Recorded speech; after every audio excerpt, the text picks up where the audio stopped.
एक गांव में जमुना दास नाम का एक व्यक्ति रहता था। गांव के लोग उसे जमुना ही कह के बुलाते थे। उस गांव में ऐसा कोई भी नहीं था जो जमुना दास को नहीं जानता हो। उसके पास एक जादुई किताब थी जिसके सहारे वह किसी की भी खोई हुई चीज के बारे में बता सकता था।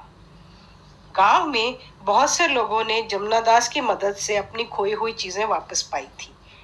एक शाम जब जमुना के पास कुछ लोग बैठे हुए थे तो उसने अपने बेटे को पुकारा और कहा, बेटा जरा मेरी पुस्तक तो ले आओ। मुझे लगता है कि पिछवाड़े बाग में हमने जो जाल डाला था उसमें कुछ फंसा है। बेटे ने पुस्तक लाकर दी।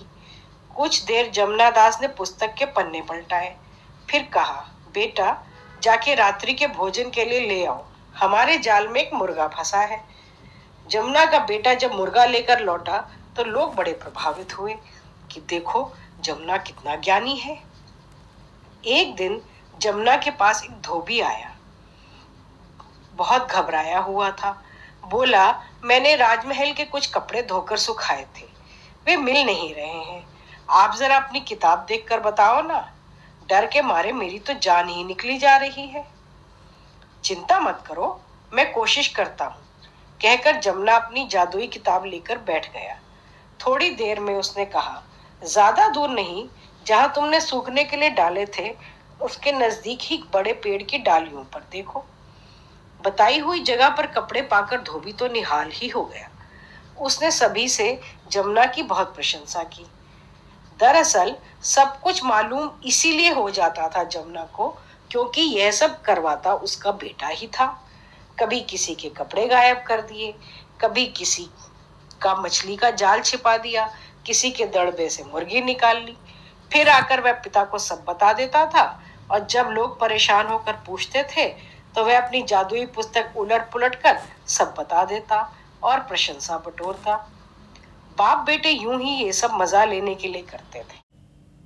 पर एक दिन उन्हें यह मजा भारी पड़ गया। दरअसल जमुना दास के ज्योतिष होने के चर्चे उसी राज्य के राजा के कानों तक जा चुकी थी। एक दिन राजा के यहाँ से 7 बक्से किसी ने चुरा लिए और राजा के सिपाही उन्हें खोजने में असफल रहे।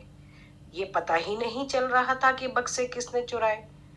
तभी राजा ने गांव में सिपाही भेजकर जमुना को दरबार में बुलाया और सारी घटना बताई। राजा ने जमुना को बक्से किसने चुराए, उनका नाम और किस दिशा में मिलेंगे पता करके बताने को कहा।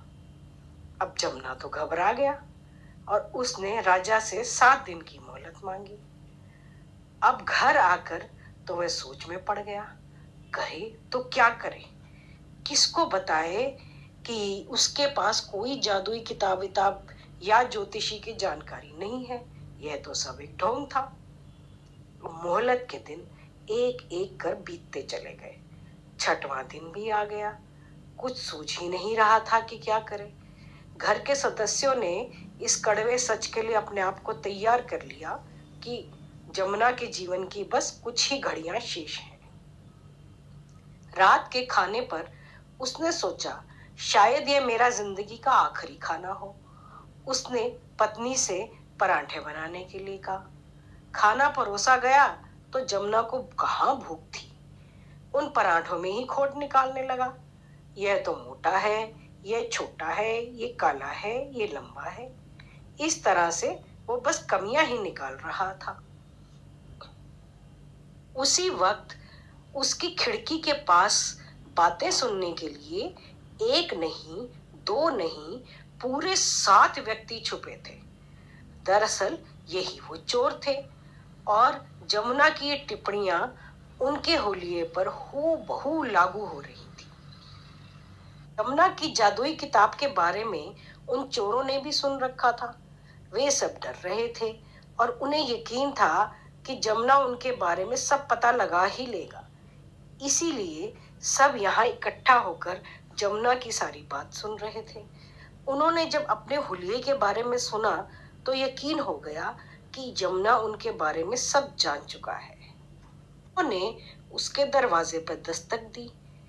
जमुना ने दरवाजा खोला बाहर देखा 7 व्यक्ति छट उसके पैरों पर गिर पड़े। जमुना जी, हमें माफ कर दो, हमें राजा के क्रोध से बचा लो। जमुना कुछ समझे कुछ नहीं समझे, लेकिन इतना तो ताड़ गया कि हो न हो चोर तो यही सातों हैं। बोला, तुम लोग तो अभी दया की भीख मांग रहे हो, बाद में मेरे कहने पर राजा ने क्षमा भी कर दिया तो तुम लोग फिर चोरियां करते फिरोगे। नहीं नहीं जमुना जी, हम कभी चोरी नहीं करेंगे, सभी ने एक स्वर में बोला। अब जमुना उन चोरों और चुराए हुए 7 बक्सों के साथ राजा के दरबार में चला गया।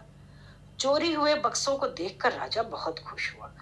जमुना के कहने पर राजा ने चोरों को क्षमा भी कर दिया और जमुना को बहुत कीमती उपहार भी दिए। इस घटना के बाद जमुना ने फिर कभी भी ज्योतिष का ज्ञान नहीं पघारा। उसको समझ में आ गया कि अगर कोई ज्ञान नहीं आता तो उसकी डींग हाँकना बुद्धिमानी नहीं होती। एक न एक दिन तो पोल खुल ही जाती है। उसने कह दिया कि किताब ही खो गई है और बिना किताब के तो मैं कुछ बता ही नहीं सकता। अब हमारी कहानी तो यहीं खत्म हुई। आपको अच्छी लगी हो तो हमारे चैनल को सब्सक्राइब करें, शेयर और लाइक करना तो बिल्कुल भी ना भूलें। धन्यवाद।